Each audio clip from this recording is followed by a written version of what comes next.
Hey, it's so good. We saw you guys in Hershey Yeah. just so recently, and I mean, your concerts are amazing.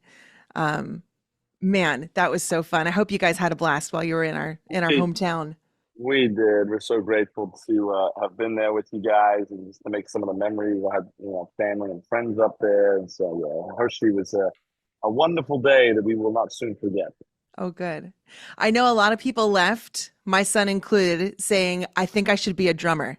Like, and I'm going, I think I should play the cello. Your band is fantastic. Like, they're really good.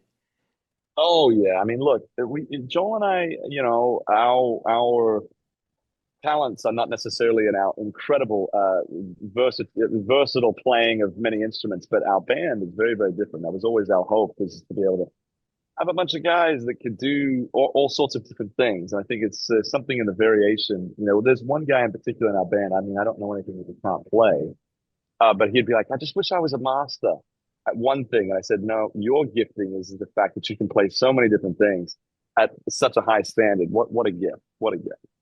Well, hey, my education is actually in classical music and jazz and Yeah. all this stuff before I got into radio. And I'm thinking I've never seen people do some of the things that these people did. I mean, I would have said they're masters, so I'm shocked Yeah. to hear you Yeah. No, say that's that. good. That's good. No, I like it. I like that. We got you fooled. Yeah, they are really, I mean, I've never seen anybody walk like march with a cello with no harness, Yeah. no, that was incredible. It was just so good. But so during the show, you guys get into Little Drummer Boy. This song has been, am I right that this has been since 2012? Yeah. And people Yeah. have been requesting it year round on our request shows. Yeah. This song has been so crazy. Your Christmas music has been so relatable and popular that it's about time we have what you guys have going on this year. Can you tell us about Little Drummer Boy Live? And I see them calling it a Christmas concert spectacle. I love that Yeah. spectacle. Yeah. Look, one of the things we've always loved our Christmas tours and our Christmas shows. But one of the challenges with it is every Christmas, you can only go to 4 or 5, 14, 15 markets. And if you go out west, the people on Easter, are mad at you and vice versa. So we thought last year, is there a way for us to be able to give all of America and actually a lot of the world at this point, the Christmas experience? And so last year we filmed our concert, a Drummer Boy Christmas Live at the Toyota Center in Houston, Texas, in front of 12,000 folks. And there was just, to be able, we brought the Unsung Hero film crew in for it. It was an amazing, amazing experience. And so for us, yes, this year, for the most part, within 30 minutes of pretty much every American, you will be able to see a Drummer Boy Christmas Live at a local cinema, which is extremely exciting for us because it's kind of, in some cases, it's a dream come true. We've always wanted to be able to bring Christmas to everyone at the same time. So you do the song Little Drummer Boy during the Unsung Hero tour. Why do you think that it is so powerful, even not during the Christmas season? Why do you think people love this so much? Well, I think that we maybe just took the song a little seriously and put drums on a song that's about a drummer, and so I think for both Joel and I, we were sitting there thinking, I don't think that we're like rocket scientists by any means, figuring out that someone should have done this probably before us, but man, I think that they also feel. I mean, that song is talking about a little boy who has a gift to play a drum.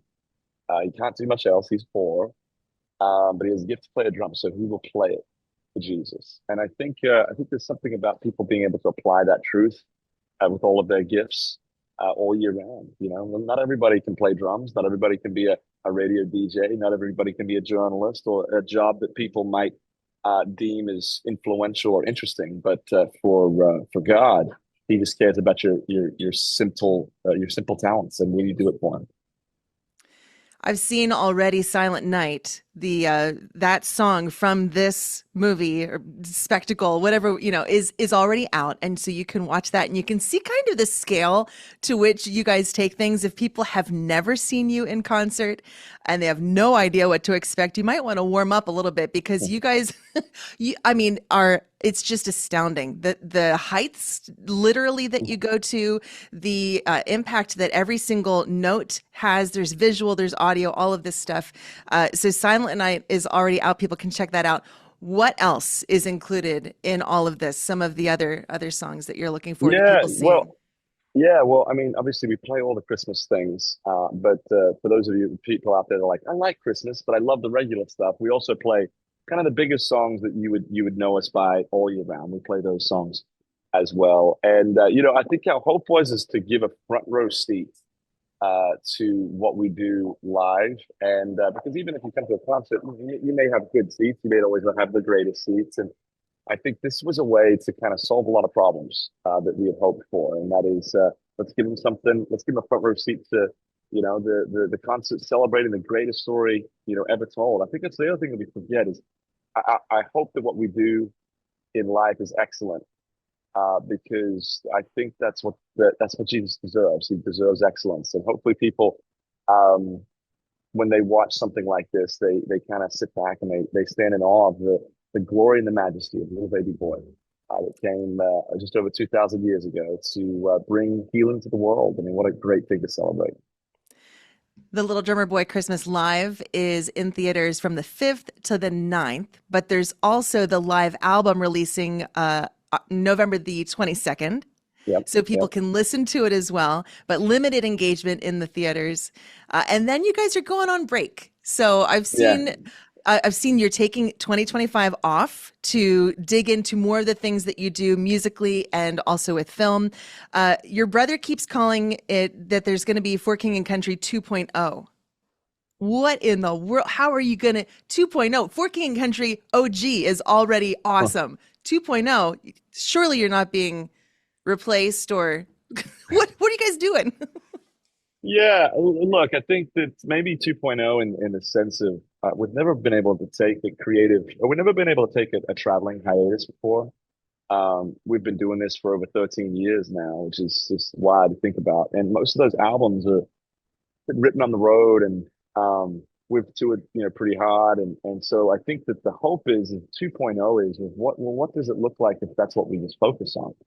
Like if we just focus on creative, like if we just focus on new music and scripts and some of the things that we've got going on creatively, what does that unlock something?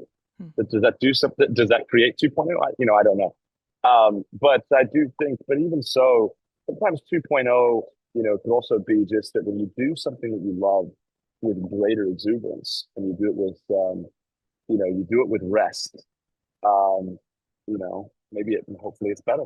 Hopefully it's greater. But at the end of the day, it's difficult to say 2.0 because it's subjective. So at the end of the day, we'll have to call back in a year and say, is it 2.0? You're going to have to let us know.